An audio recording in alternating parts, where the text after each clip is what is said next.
आशा अपनी बेटी नरेश और बहू दीपिका के साथ जयपुर की रहने वाली थी। आशा ने सोचा था कि अपनी बेटी की शादी के बाद वो अपनी सभी जिम्मेदारियों से आजाद हो जाएगी, लेकिन हकीकत कुछ और ही थी। अपनी बेटी की शादी के बाद वो अपने घर में सिर्फ एक नौकरानी बनकर रह गई थी, क्योंकि दीपिका ना ही अपनी बहू होने का कोई फर्ज निभाती और ना ही आशा का ख्याल रखती। अपनी इन हरकतों से वो हमेशा अपनी सास का खून पीती। एक दिन सुबह के समय आशा दीपिका के कमरे में जाती है।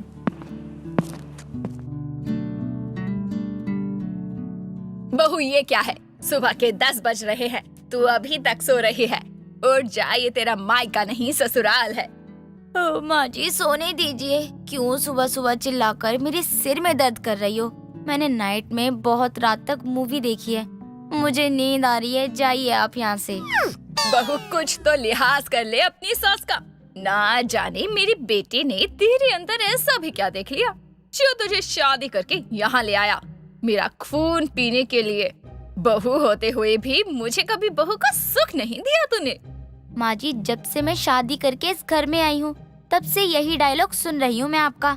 अब ये मुझे भी याद हो गया है। कुछ तो नया लेकर आइए। मुझे तुझसे कुछ बोलना ही नहीं है। तुझसे बोलना यानी पत्थर से सर मारना। माँ जी रुकिए, जरा मेरी बात तो सुनिए। हाँ बहू, बोलना। मान गई ना तू मेरी बात? यही कहना है ना तुझे? माँ जी, नींद में हूँ मैं और सपने आप देख रही हैं। मैंने तो आपको ये कहने के लिए रोका था कि जाते हुए लाइट और दरवाजा दोनों बंद करके जाइए, वरना बेवजह मुझे बिस्तर से उठना पड़ेगा। दीपिका की बात सुनकर आशा का खून जल जाता है। वो गुस्से में लाइट और दरवाजा बंद करके वहाँ से चली जाती है और रसोई में जाकर अपने लिए चाय बनाने लगती है। तभी उसकी सहेली कमला वहाँ आती है। हाय दैया, बस यही देखना बाकी रह गया था क्या? बहू के होते हुए सास चाय बना रही है। किस काम से आई है कमला? ये बता। बिना बात के तू मेरा खून मत जला, क्योंकि मेरा खून जलाने के लिए मेरी बहू है। तो तू भड़क क्यों रही है आशा? मैंने तो बस इसलिए बोला कि तेरे घर में तेरे और तेरी बहू के सिवा और कौन ही है घर में जो तेरी बहू इतनी थक जाती है कि अपनी सास को एक कप चाय बनाकर भी ना दे पाए। कमला, तू मुझे ताने तो ऐसे मार रही है जैसे तुझे रोज उठते ही बिस्तर पर चाय मिल जाती है। खुद तो अपने साथ साथ अपने बहुओं के लिए भी चाय बनाती है। बड़ी आई मुझे ताने मारने वाली। आशा, तू मेरी बेइज्जती कर रही है। अब मैं तेरे घर नहीं आऊंगी। माता, अगर तुझे मेरे बहू को लेकर मुझे ताने ही मारने हैं तो दरवाजा उधर है, निकल ले। मैंने तो तुझसे बस पूछा था कि बहू के होते हुए तू भी आराम नहीं कर सकती। वो क्या है ना, इंसान को अपने अलावा किसी पर भरोसा करना नहीं चाहिए। मैं अपने बेटे पर भरोसा करने की सजा भुगत रही हूँ। न मैंने उस पर भरोसा करके उसे उसकी पसंद की लड़की के साथ शादी करने की इजाजत दी होती, और न ऐसी नालायक बहू मेरे हिस्से आती। आशा अपनी पड़ोसन कमला से अपनी खून पीने वाली बहू के बारे में बहुत बुराई करती है, जो कि उसकी बहू दीपिका कमरे के बाहर खड़ी होकर सुन लेती है, जिसे सुनकर वो अपने मन में कहती है, बाहर वालों के सामने मेरी बेइज्जती करे जा रही हैं। अभी तो कम खून पी रही थी, अब तो और पीऊंगी। इतना सताऊंगी ना आपको कि आप रो जाओगी। तब जितना मन करेगा उतनी बुराई करना पड़ोसियों से मेरी, लेकिन मुझ पर कोई असर नहीं होगा। दीपिका कमरे में जाती है और आराम से टीवी देखने बैठ जाती है।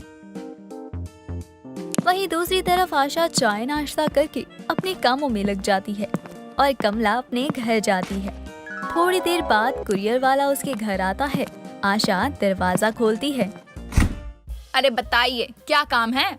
मैडम जी, मुझे क्या काम होगा आपसे? मैं तो ऑर्डर लेकर आया हूँ। लेकिन मैंने तो कोई ऑर्डर नहीं किया।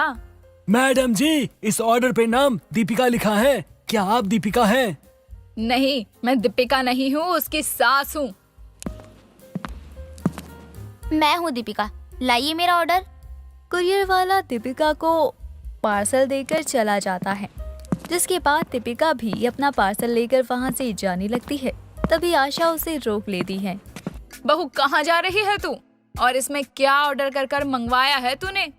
माँ जी, मुझे कुछ तीखा खाने का मन कर रहा था, इसलिए मैंने चिकन मंगवाया था। अब आप तो खाएंगी नहीं, इसलिए मैंने आपसे पूछा भी नहीं। बहू सुबह से नीचे नहीं आई, चाय तक नहीं बना के दी, अब अकेले के लिए खाना मंगा लिया। तू हमेशा मेरा खून क्यों जलाती रहती है? माँ जी, बाहर का आप खाती ही नहीं हो, नॉन वेज तो बिल्कुल भी नहीं खाती हो, तो मैं क्या करती। अब मेरे पास बहस करने का टाइम नहीं है, मैं जा रही हूँ, वरना मेरा खाना ठंडा हो जाएगा। दीपिका इतना कहकर वहाँ से चली जाती है। समय बीतता है। तभी एक दिन आशा अपने बेटे नरेश को फोन करती है। बेटा, आज 10 तारीख हो गई है, तूने अभी तक अपनी तनख्वाह नहीं भेजी। माँ, मैंने तो अपनी तनख्वाह 1 तारीख को ही भेज दी थी। वो इस बार आपके अकाउंट में पैसे नहीं जा रहे थे, तो मैंने दीपिका के अकाउंट में कर दिए थे। उसने आपको बताया नहीं क्या? कोई बात नहीं बेटा, मैंने तो बस ऐसे ही पूछ लिया। बहू के पास आए या मेरे, बात तो एक ही है। बहू, नरेश ने तुझे अपनी तनख्वाह भेजी है, तूने मुझे बताया क्यों नहीं? आज शाम को सारे पैसे निकाल कर ले आ और मुझे दे दे। माँ जी, दूंगी तो तब ना जब मेरे पास होंगी। मैंने तो वो सारे पैसे खर्च कर दिए। मेरी फ्रेंड का बर्थडे था ना, मैंने उसे सोने का हार गिफ्ट कर दिया। बहू, तो अब घर का खर्चा कैसे चलाऊंगी? माँ जी, वो सब मुझे नहीं पता, और अगर आप अपने बेटे से कहेंगी तो वो परेशान हो जाएंगे। अब आप सोचिए कि आपको क्या करना है और क्या नहीं। दीपिका की बात सुनकर आशा का सारा खून जल जाता है। वो गुस्से में वहाँ से चली जाती है और हॉल में बैठ जाती है। तभी आशा का देवर राकेश उसके पास आता है और आशा को परेशान देखकर कहता है।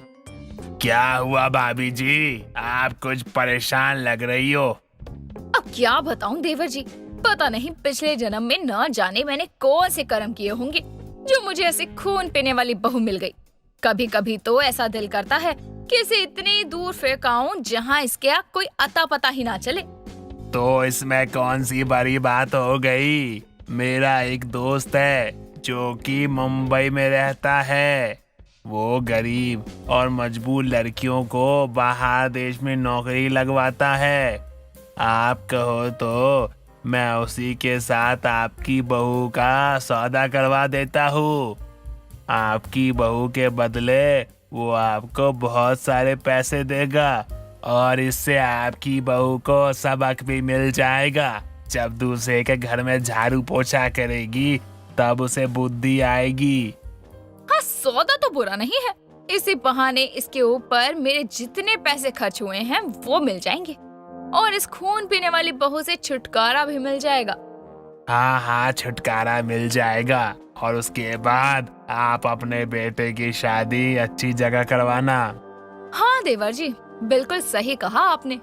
अगले दिन आशा दीपिका को मुंबई घुमाने के बहाने से मुंबई लेकर जाती है और अपने देवर के साथ मिलकर उसे उस आदमी के पास छोड़कर वहाँ से चली जाती है और बदले में बहुत सारे पैसे भी लेती है। कुछ दिनों बाद वो आदमी दीपिका को बाहर देश में भेज देता है, जहाँ उसे दूसरों के घर में नौकरानी का काम करना पड़ता है। कुछ दिनों बाद नरेश घर आता है और आशा उसे झूठ बोल देती है कि दीपिका लापता हो गई है। नरेश उसे ढूंढने की बहुत कोशिश करता है, लेकिन उसे दीपिका के बारे में कुछ भी पता नहीं चलता। तभी एक दिन वो रोते हुए उसके पास आता है। माँ, मुझे दीपिका वापस चाहिए।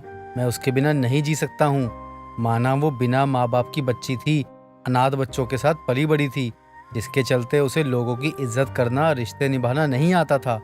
लेकिन दिल की बुरी नहीं थी। मैं क्या करूँ माँ, उसे कैसे वापस लाऊं? आज मेरा बेटा कितना दुखी है। नफरत में आकर कहीं मैंने कुछ ज्यादा गलत तो नहीं कर दिया। कहीं ना कहीं मेरी गलती भी है। मैंने हमेशा उसे डांट कर ही समझाया। कभी प्यार से समझाया होता तो शायद समझ जाती। बोलो ना माँ, आप चुप क्यों हो? बेटा तू परेशान मत हो, मिल जाएगी वो। मुझे अपने बेटे की खुशी के लिए उसे वापस बुलाना होगा। आशा अपने देवर राकेश को फोन करके अपनी बहू को वापस लाने की बात कहती है। तभी राकेश उसे बताता है कि दीपिका जहाँ काम करती थी वहाँ से भाग गई है। अब उन लोगों को भी नहीं पता था कि वो कहाँ गई। ये सुनकर उसके होश उड़ जाते हैं और इस तरह से अपनी नफरत और अपनी खून पीने वाली बहू से छुटकारा पाने के चक्कर में वो अपने बेटे के जीवन की सुख शांति अपने हाथों से ही भंग कर देती है। उसे अपनी खून पीने वाली बहू से तो छुटकारा मिल जाता है, लेकिन मन की शांति नहीं। सुजाता की जितनी भी इच्छाएं थी सभी पूरी हो चुकी थी, सिवाय केदारनाथ जाने की इच्छा को छोड़कर। वो हर साल केदारनाथ जाने की सोचती थी, लेकिन हर बार उसकी ये मनोकामना अधूरी रह जाती। एक दिन उसका पति गोपाल और बेटा रमेश हॉल में बैठी बातें कर रहे थे कि तभी सुजाता मंदिर से घर आती है। सुनिए जी, मुझे केदारनाथ ले चलिए ना। आज तक आपने मेरी सभी इच्छा पूरी करी है, केदारनाथ जाने की इच्छा पूरी कर दीजिए अब। भाग्यवान, मैं कब मना कर रहा हूँ कि मैं तुम्हें केदारनाथ नहीं ले जाऊंगा। मैं तो हर साल तुम्हारे साथ जाने को तैयार रहता हूँ, लेकिन हर बार या तो टिकट नहीं मिलती या तो घर में किसी की तबीयत खराब हो जाती है। इस बार चाहे कुछ भी हो जाए, मैं केदारनाथ जाकर ही रहूंगी। इस बार मैं किसी के रोकने से रुकने वाली नहीं हूँ और तुम लोग को मेरे साथ चलना होगा। माँ, हमने कभी आपके साथ जाने के लिए मना नहीं किया, तो बताइए ना, हम तो हमेशा आपके साथ जाने के लिए तैयार रहते हैं। लेकिन जब भोलेनाथ ही नहीं बुलाएंगे हमें, तो हम कैसे जा सकते हैं उनके द्वार? तुम कहना क्या चाहते हो बेटा, कि भोलेनाथ तुम्हारी माँ की भक्ति से खुश नहीं है, इसलिए उन्हें बुला नहीं रहे? अरे बेटा, तुम ऐसा कह भी कैसे सकते हो? पिताजी, आप ऐसा क्यों कह रहे हो? अरे माँ से मुझे पिटवाना चाहते हो क्या? अरे माँ, आप ना पिताजी की बातों पे ना ध्यान मत दो। ये तो बस आपके ना और मेरे बीच आग लगाते रहते हैं। हमारे प्यार से ना जेलस होते हैं ये। मैंने तो वही बोला है बेटा जो सच है। शायद तू ये भूल चुका है, पिछली बार तेरी तबीयत खराब हुई थी, जिसके कारण तेरी माँ नहीं जा पाई। इसमें तेरी माँ का क्या कसूर? हाँ हाँ पिताजी, मान ली आपकी बात। अगर आप लोग मेरे कारण केदारनाथ नहीं जा पाए थे तो ठीक है ना, मैं आपसे वादा करता हूँ कि आप लोगों के साथ ना केदारनाथ मैं भी जाऊंगा और टिकट भी मैं ही बुक करवाऊंगा। चिंता मत कीजिए, हम सब ना एक साथ जाके ना भोलेनाथ के दर्शन करेंगे। सच में बेटा, तू सच बोल रहा है ना? हाँ पिताजी, मैं सच बोल रहा हूँ। पता नहीं क्यों, लेकिन हाँ, मेरा मन ना बहुत कर रहा है केदारनाथ की यात्रा पे जाने का। सारा परिवार चलेगा एक साथ, इससे अच्छा तो कुछ हो ही नहीं सकता। बहू का भी काफी समय से मन हो रहा है जाने का, वो भी सुनेगी तो खुश हो जाएगी। सभी घरवाले आपस में बातें कर रहे होते हैं। तभी मोनिका भी वहाँ आती है और सुजाता उसे केदारनाथ जाने के प्लान के बारे में बताती है, जिसे सुनकर वो बहुत खुश हो जाती है। माँ जी, आप सच बोल रही हैं? हम सभी एक साथ केदारनाथ दर्शन के लिए जाएंगे। हाँ बहू, मैं सच बोल रही हूँ। क्या बात है माँ जी, क्या खबर सुनाई है आपने? रमेश जी, जल्दी से हमारी केदारनाथ जाने की टिकट करवाइए ना। ठीक है, आज ऑफिस जाकर मैं अपने दोस्त को कॉल करके टिकट बुक करवाता हूँ हम सबकी, ठीक है? हाँ, ये ठीक रहेगा, वरना पता चले बाद में टिकट ना मिले और हम सबके अरमानों में पानी फिर जाए। हाँ, इसीलिए तो कह रहा हूँ कि मुझे इस बार ना कोई रिस्क नहीं चाहिए, ठीक है? रमेश इतना कहकर अपने ऑफिस के लिए निकल जाता है।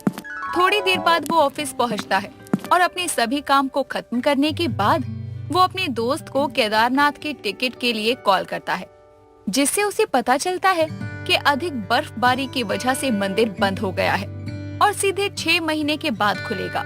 ये सुनकर वो परेशान हो जाता है। अगर मैंने माँ को बताया कि मंदिर बंद हो गया है तो माँ उदास हो जाएंगी और मोनिका तो मेरी जान ले लेगी। अब क्या करूँ मैं? हे भोलेनाथ, कोई तो रास्ता दिखाओ। आपके दर्शन में क्यों इतनी बाधाएं आती है? हे भोलेनाथ, मैं इन दोनों सास बहू को क्या जवाब दूंगा? एक काम करता हूँ, घर जाके सोचूंगा। रमेश अपने आप से इतना कहकर दोबारा से अपने ऑफिस के कामों में लग जाता है। कुछ देर बाद वो घर पहुंचता है और उसके पहुंचते ही सभी उससे केदारनाथ के टिकट के बारे में पूछना शुरू कर देते हैं। अरे चुप करो आप लोग, अरे मुझे सांस तो लेने दो। अरे बता रहा हूँ सब कुछ, आराम से। क्या चुप करें हम? हमसे और सब्र नहीं हो रहा है। जब तक आप ये नहीं बोल देते कि हमारी केदारनाथ की टिकट हो गई है, तब तक हमें चैन नहीं आएगा। बोलिए जल्दी, ये क्या हुआ हमारी टिकट का? वो गुस्सा मत होना, लेकिन मैं आप लोगों को बताता हूँ कि हमारी टिकट नहीं हो पाई। वो क्या है ना, मंदिर ना 6 महीने के लिए बंद हो गया है। मुझे पहले ही पता था यही होगा। हम सास बहू के नसीब में केदारनाथ की यात्रा है ही नहीं। आज के बाद मैं कभी केदारनाथ जाने के लिए नहीं बोलूंगी। मोनिका इतना कहकर वहाँ से चली जाती है।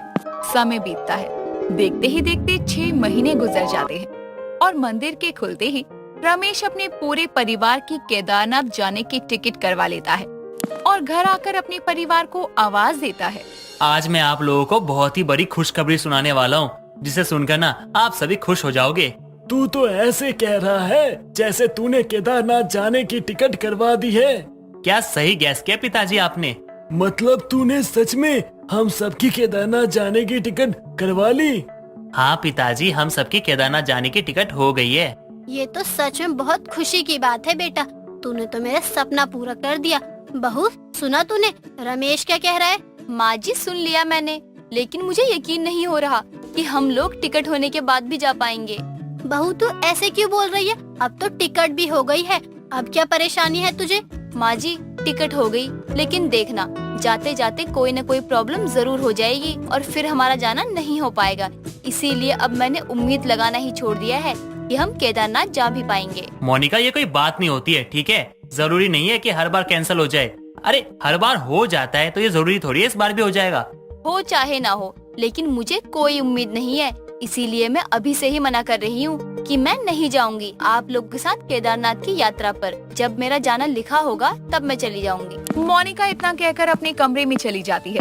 तभी थोड़ी देर बाद उसकी सास भी उसके कमरे में जाती है और बोलती है, बहू मैं जानती हूँ कि हर बार केदारनाथ जाने का प्लान कैंसिल हो गया, इसलिए तुझे विश्वास नहीं है कि इस बार भी हम जा पाएंगे, लेकिन जब टिकट हो गई है तो मना मत कर। माँ जी हम कितने सालों से सोच रहे थे जाने की, लेकिन हर बार कोई न कोई परेशानी हो ही जाती है। मेरा दिल टूट गया है, मेरा मन ही नहीं है जाने का। मान जाना बहू, पता नहीं क्यों इस बार मेरा दिल कह रहा है कि हम दोनों सास बहू की केदारनाथ यात्रा जरूर पूरी होगी। क्या तू मेरी इतनी सी भी बात नहीं मान सकती है? सुजाता के बार बार कहने पर मोनिका अपने परिवार के साथ केदारनाथ जाने के लिए तैयार हो जाती है। ऐसे ही कुछ दिन बीतते हैं और बीतते दिनों के साथ सुजाता केदारनाथ जाने के लिए एक एक दिन गिनना शुरू कर देती है। देखते देखते केदारनाथ जाने का समय आ जाता है। सभी लोग अपनी पैकिंग करके घर से निकल ही रहे थे कि तभी गोपाल के पास उसके गांव से किसी का कॉल आता है कि उसके जिगरी दोस्त की डेथ हो गई है, जिसे सुनकर वो अपना सर पकड़कर हॉल में बैठ जाता है। क्या हुआ आपको जी? किसका फोन था? सब ठीक तो है ना? नहीं सुजाता, कुछ भी ठीक नहीं है। गांव से फोन आया था, मेरे एक दोस्त की मृत्यु हो चुकी है, मुझे गांव जाना पड़ेगा। देखा, मैंने तो पहले ही बोला था कि हमारे नसीब में केदारनाथ की यात्रा लिखी ही नहीं है। देखो फिर से कैंसिल हो गया। नहीं मोनिका, ऐसा नहीं है, देखते हैं क्या कर सकते हैं। करना क्या है, फिर से केदारनाथ जाना कैंसिल। चलो रखो बैग अंदर अपने कमरे में। क्या मतलब हमारी फिर से केदारनाथ जाने की इच्छा अधूरी रह गई? भोलेनाथ क्या है ये सब? क्यों इतनी परीक्षा ले रहे हो आप? सुजाता इतना कहकर उदास होकर बैठ जाती है। तभी रमेश उसके पास जमीन पर बैठकर कहता है, माँ आप चिंता क्यों करती हो? अरे मत करो ना चिंता। अरे मैंने आपसे कहा है ना कि मैं आपको केदारनाथ की यात्रा करवाऊंगा, मतलब करवाऊंगा ही। इस बार ना कोई भी आपको रोक नहीं सकता। लेकिन वो कैसे करेंगे आप रमेश जी? पिताजी ऐसी हालत में जाएंगे नहीं, और वैसे भी उन्हें गांव जाना होगा। हाँ तुम सही कह रही हो, इसलिए मैंने सोचा है कि पिताजी गांव जाएंगे और तुम सास बहू केदारनाथ जाओगी, क्योंकि केदारनाथ जाने का सपना हमसे ज्यादा ना तुमने देखा है और माँ ने देखा है, इसलिए तुम दोनों ना ये सपना पूरा करोगी। मैं अकेले माँ जी को लेकर जाऊंगी? हाँ तुम लेके जाओगी माँ को केदारनाथ, और हाँ इस बार ना तुम दोनों को कोई रोक नहीं सकता है। आप सही कह रहे हैं, अगर भोलेनाथ ने हमें अकेले बुलाया है तो हम अकेले जाएंगे, लेकिन जाएंगे जरूर।